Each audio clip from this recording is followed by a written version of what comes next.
Cool. I am very, very, very excited because I am on my way to meet my bro, Frank Ruvoli, downtown Valpo, to talk about mindset. We're about to have a great conversation around your mental attitude and what it takes to master your mind, just so that you can achieve and go after whatever it is that you want to go after. Because I think we know that it's one thing to develop the skills that you need, the mechanics of whatever it is that you're trying to do, but it's a whole nother ball game to get yourself to actually take action. So we're about to just get together and have an awesome conversation, record it so that we can share it with anybody that wants to get a piece of information around that topic. How's it going? So stay tuned, here we go. I'm about to go find him. Where you at, Frank?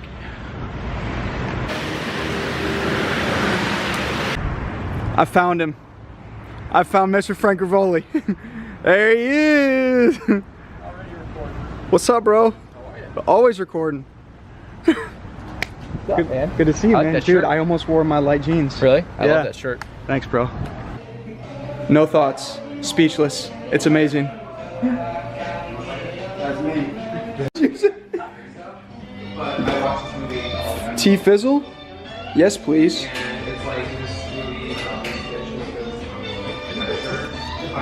Oh. And it's like, I was like, is this a Harry Potter reference? But I guess it's like a real thing. Running into some like really satanic the movie's like, it's gonna be a lot of scary. That's really good. I know. I thought that was a good movie. You already saw it? I don't think people have seen it. Help me to remember to keep that. Like, if you look at this and I don't see it and it's like blinking or something, we're gonna have to cut it off. All right, that's fine. All right, we're getting the cameras all set up and then we're gonna start recording our conversation about mindset. I'm super pumped about this. Hang on. Here we go. 15 minutes? Cheers. Shoot for 15, right? Yeah, whatever works. Whatever happens. All right. Yeah, so we'll have that straight on. That little side shot will be perfect. I like it. Rocking and rolling. How you doing, Frank? Doing awesome, man. You ready to start chatting about mindset? Hell yeah. Oh man, now they're bumping music. Typical. Of course, as soon as we're about to start Typical. recording. Typical, but we gotta keep your mind right. That's right. Because why? It's all about mindset. Mindset. All right, now tell me, why did we decide to talk about mindset? Well, it popped into my head, in my mind, because I do a few different things, and I think you and I both, I know you just went full-time into your own entrepreneurial venture. Yes, sir. But you've always been a positive guy. Thanks, man. I appreciate that. You too. Thank you. And so, kind of, I've jumped full in, probably half a year ago, what you just did, and that takes a positive mindset. But then I also do the baseball and softball instruction, coaching, and I always talk to these kids about mindset. And one day I had a couple in a row that were just always, I can't. Yeah. And I was telling them, I said, there's no such thing as you can't. The only limits that you're putting on yourself is the fact that you're saying you can't. You got to believe it. You got to work at it. It's not going to come easy, right? But you got to do it. So then I was just thinking, well, I wish I had something where I could just be like, watch this video, and then I thought of you because you're always positive. Hey, I like that. All right, but before we jump into, because I know what we want to talk about today are some specific things that anyone could do in their daily life to improve their mindset. Sure. But before we jump into that, I wanted to ask you, make sure we're on the same page with this. What does mindset even mean, really? Like, what does that include? What's that about? Oh, well, to me, mindset is positivity. I mean, it's about waking up every day, and maybe you have a routine. Maybe you have, I don't know, something that you do. I mean, some people do routines. For me, I'm a positive person, and if I'm down, the way that I gain momentum and positivity is making somebody else smile. Interesting. Making somebody else happy. What do you do to do that? Try to crack jokes. I don't know. I mean, just, do you have any good ones you could share? I don't know. No, I don't. Just have like good being jokes. witty. It's like being witty in the moment. Cool. Yeah. Trying to see, if somebody's down, I'll try to cheer them on. And then by being that cheerleader, if I'm having a down day, being a cheerleader kind of gets me back in the game of, all right, I'm telling them they can do it, so now I got to be an example. How do you decide that you need to do that? Like, anytime you're not feeling totally positive, or just when you're like really down, not feeling good? I mean, it's a good question. I mean, even if I am positive, I think I'm overly a cheerleader for somebody else that I see that's struggling. Because you feel it every time. Yeah. And that encourages you. Yeah. I mean, and even sometimes it's not even about, if I'm down, I'll throw on the headphones and listen to like Grant Cardone or Tony Robbins or something motivate, or like Feed your mind. the old when I was on a baseball team when I was 16. Yep. We had a CD full of like the best athletic speeches What? from like movies. Seriously? So we would listen to that half hour going to the game. I don't know, Like I a remember. coach? Or No, one of the guys on the one team. of your teammates? Wow. Like, we gotta listen to this. That's awesome. Yeah. Was that you? No. You didn't make No, it? there were some good songs on there too, Nice. along with it, like Cyclone. Like the one that goes, move your body like a science. That's exactly what it was. Okay, so That was the hot one. here's the reason I want to ask about what mindset means to you. Yeah. Is because what I heard from you is that mindset means a positive attitude. So Yeah. for me, mindset generally is what are your beliefs, Sure. what is your attitude like, and how do you just perceive and think about the world, like everything that has to do with your mind. So I do believe it's a positive attitude. I think it also has a lot to do with beliefs, which you alluded to, which Sure. is you had kids saying, oh, I can't. Right. Well, that's a belief in themselves about what's possible versus not possible. Yeah. So for me, I agree 100%. It's about how do you start to structure and create the beliefs in your mind that help you to do something. Mm-hmm. But in order to get there a lot of times, because people do say, I can't make this happen. Yeah. So what we have to do initially, it seems, for me at least in my experience, is break that limiting belief. Do you do anything in particular to help those students or even yourself to break through those I can'ts? Yeah. So, well, in terms of me, I think, and it goes back to them too, but it's a little different the way I would structure it. It's for me, it's goal setting, obviously. So I like that. Yeah, but I shoot high. But the taste of every small win is what matters to me. It's the and I go back and I'll get back to what I do for them, but because I got to touch on goals too. So keep going. I think my whole mindset is based off how I grew up through playing baseball, and my dad coached me a lot of the years. When I was younger, he used to coach my brother, and then he came back down when I was about 11. Even when I was 11, he started coaching me and worked me through it until high school.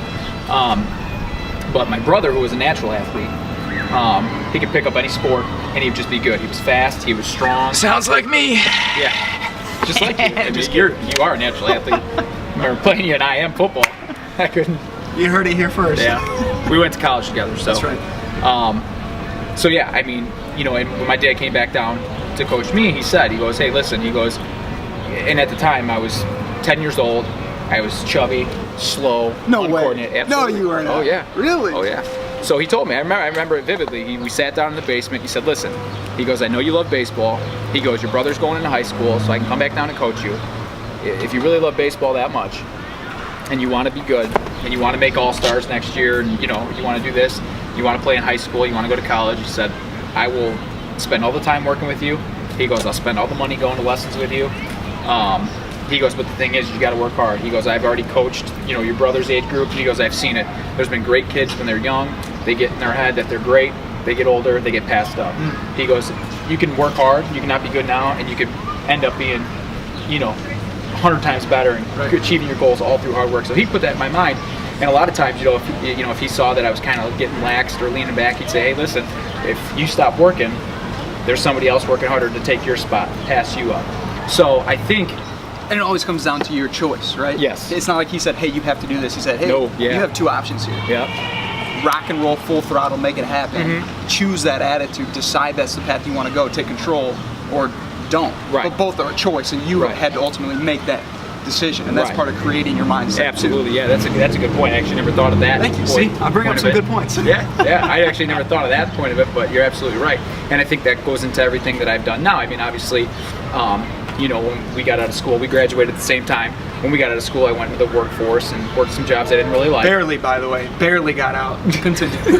worked, a couple jobs I didn't like, and I just knew that wasn't for me. I had to kind of.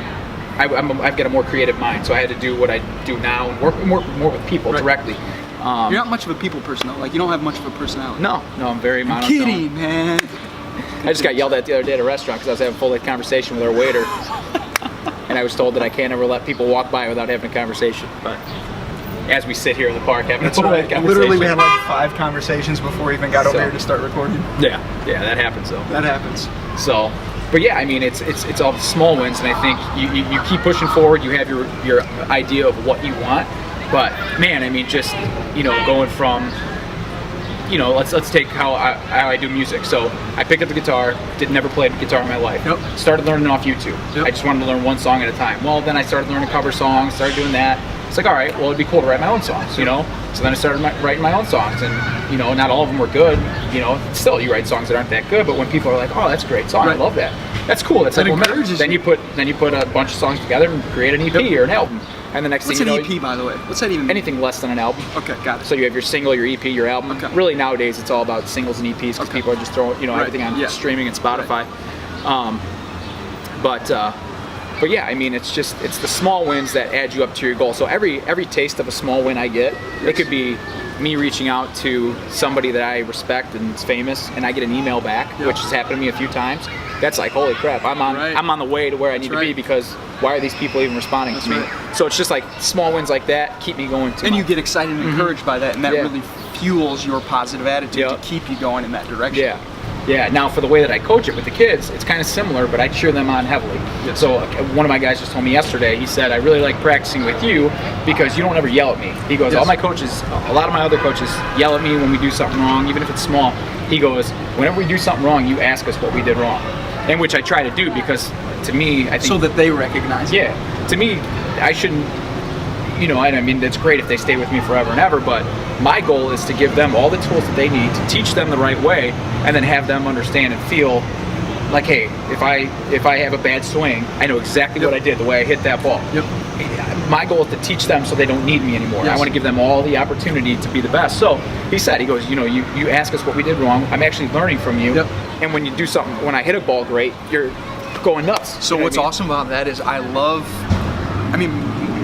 know if you heard this. Google hired someone, or they did an internal study, and they looked at what are the top qualities or characteristics or abilities of their best performing executives. Do you know what they found out it was? I would say emotional intelligence. That's a part of this, but their ability to coach other people. I see what you're saying. So what's fascinating is, honestly, whatever career path we're taking, whatever we're doing, all of us should figure out how to be effective at coaching other people. Yeah, I agree. Because whether you're an entrepreneur and you own the business, or whether you're in sales, or whether you're a manager of other people, or you're being managed by someone, we have to understand coachability and what that means to be effective at it. Right. So what's fascinating about the way you take on coaching is, have you ever read the book Don't Shoot the Dog by Karen Pryor? I haven't. So I read that book, and it's all about human behavior and positive reinforcement. And they talk about how training your dog with positive reinforcement is way more effective than the punishment method, like a shot collar or you know, any type of, like, you do something wrong, you get punished. Right. So to create longer lasting results, they train the dogs with positive reinforcement, and not to insinuate we're exactly like dogs, but our behavior is very similar in the fact that you heard it straight from your players. When they were encouraged when they did something that they were supposed to do, that helps reinforce in them that, yes, I did that correctly, so I want to do that again and again and again. Yeah. So I get that positive reinforcement. Whereas if you do something wrong, that doesn't, and someone yells at you, that doesn't actually teach you what you need to do right. Right. It teaches you what you shouldn't do, but trying to figure out what you shouldn't do can help out to some extent, but it's not going to immediately get you the results you want. Right. Because you need to know, what do I need to do right to produce the result that I want to produce. So I think that's really fascinating in terms of mindset of your coachability.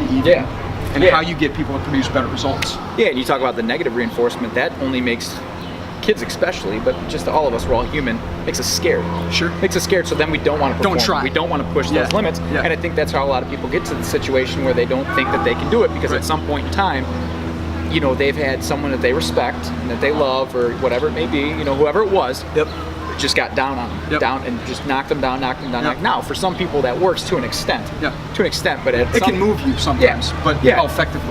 Yeah, and I think, I mean, you know, back to like my players, if I get upset, and I'm not a screamer, I don't yell at people, but like if I'm like, are you know, serious? Like, come on, that's when it like comes down to effort, hustle. It's like, okay, I can tell you don't want to be here today, so what's going on? You know? And sometimes it plays a role. It does, because they know if I'm upset, then I'm always so positive. And now if I'm upset, what happened? What did I do? What did I do? I did something. They're paying more attention. Yeah, exactly. But to just completely knock kids down, or just not kids, just people in general, small mistakes happen every day. 100%. Every day. So it's got to be a learning experience, as you mentioned. So I wanted to go back to goal setting and mindset around goals, because what's fascinating is I'm working on this, my online course, personal growth and development course right now. And I just finished recording the module on goal setting. And so I was asking a lot of people on social media and just in passing, how do you think about goals? Are goals important to you? Do you implement goals? And what was fascinating, I never thought about, there are so many people that don't want to set goals because they've had terrible experiences in the past where they set goals, they don't achieve them, and all of a sudden they're distraught and frustrated because setting goals means losing to them essentially, or failure, and they don't like that feeling of rejection and failure. So what I emphasize on the course is this idea of, which you said earlier, setting goals to make progress to them. I call them guideposts, because when you think of them more as guideposts to give you that direction, you're more likely to follow through because you know that's moving you in a direction as opposed to what your end result or your reward is. So hitting the goal might feel great, but that can never be your actual reward, because if getting the goal is your actual reward for doing what you do, then when you don't hit it, you're going to feel like a failure, rejected, and then what progress are you going to make after that? Whereas if you just want to know that you're making progress and moving in the right direction, then you're actually encouraged when you don't hit a goal, because at least you can see the direction that you're going. And if you need to make tweaks and changes. So how do you set goals? Are they daily? Are they weekly? Are they yearly? And what is your mindset specifically around actually setting those goals? So for me, it all depends on what I'm setting a goal for. So it could be monthly, it could be for a year, it could be what I'm going to do today. I actually just started getting into like daily goals, just to kind of stay on track. Like progress goals. Like, what do I need to do? Yeah, because with doing the different things, I do 3 different things. I'm a coach, I'm a musician, and then I do real estate. So, got to be very organized. And I tend to be very organized. I always write stuff down. But there's some days where it's like, okay, I know I got to do this, and then, even setting a time frame, which I don't do that well. Sometimes once I start something, I want to get it done. But even setting a time frame, like I'm only giving myself an hour to do this, sometimes helps a lot. So for me, it really depends on what it is that I'm trying to achieve, and I'll give myself a realistic time, what I think is realistic in order to get there.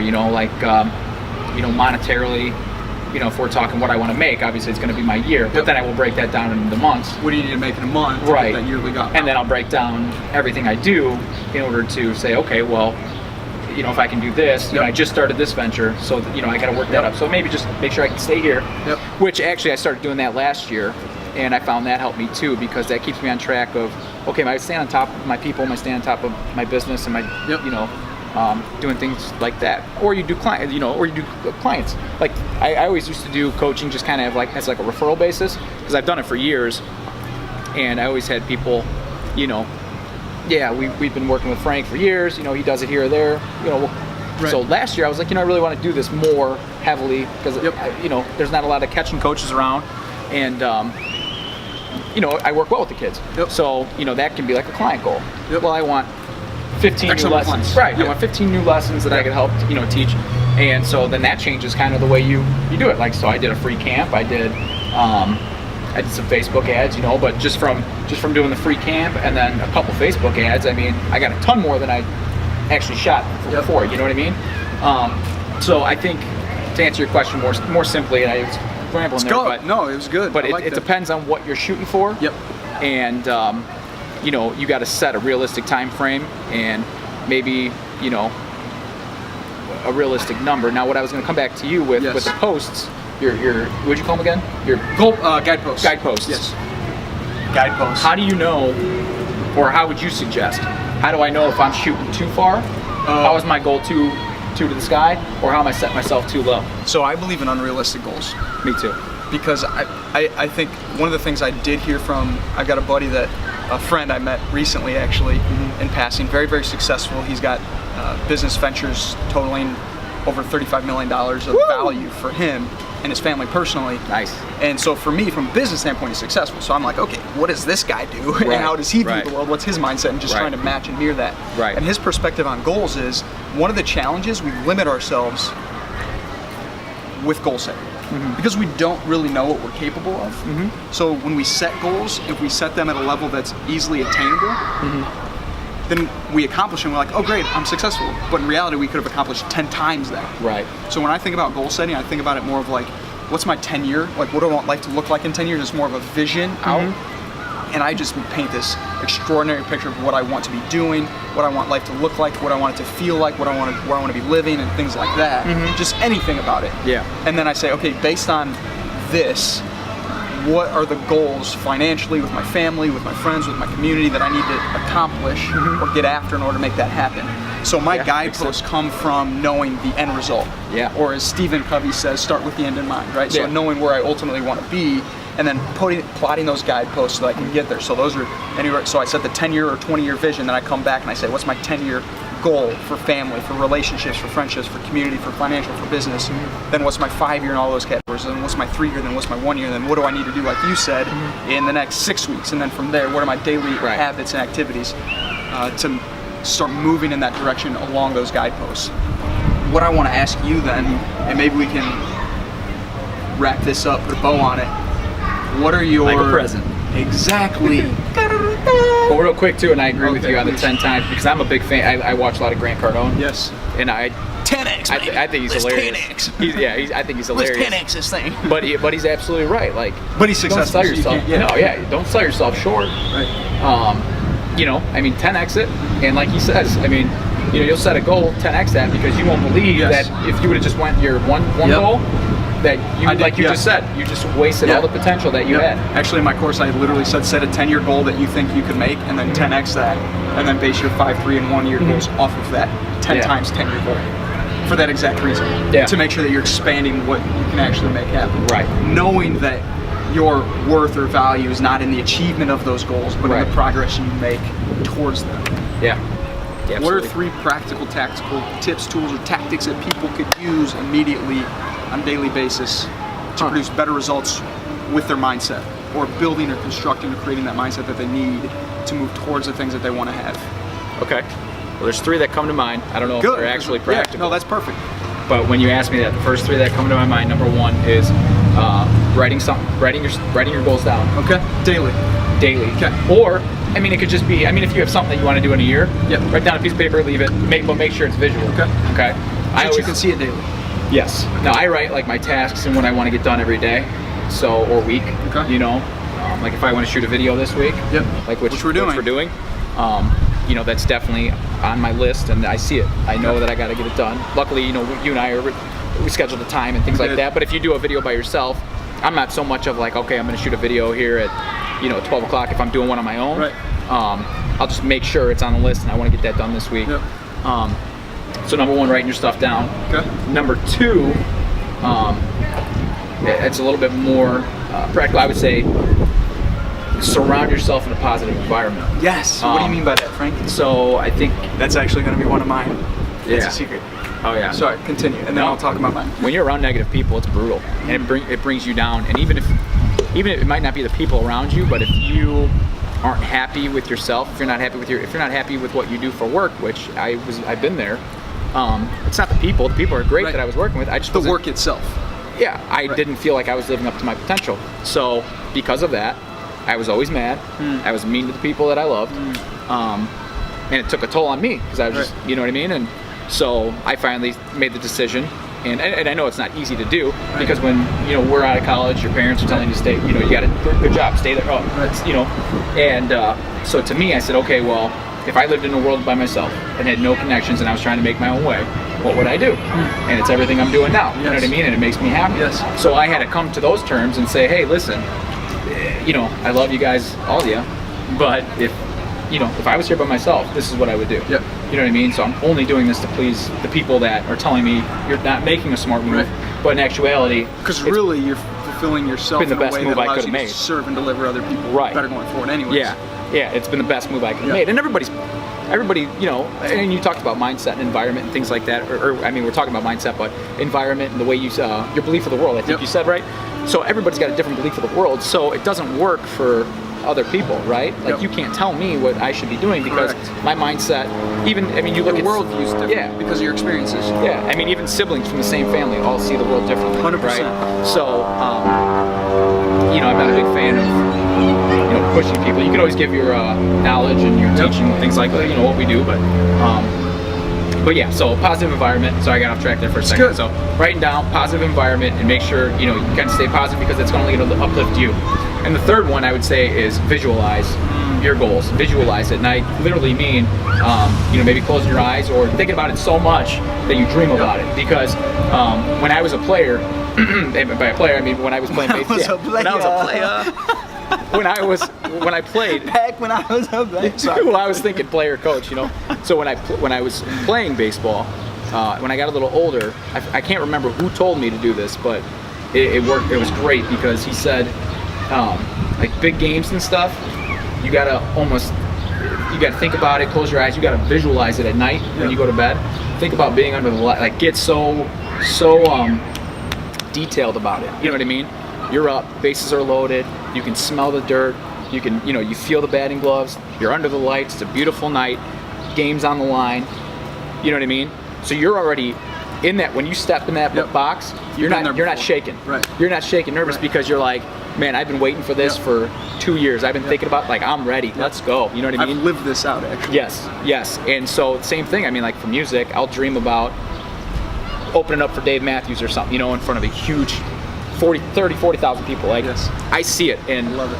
To get there, I'm not going to be nervous because I've been, I dream about that all the time. So it's, but it's cool. You know what I mean? Like, I feel like not only dreaming it when you get there, you're a little bit more ready for it, but that just gives you that taste to keep going towards what you want.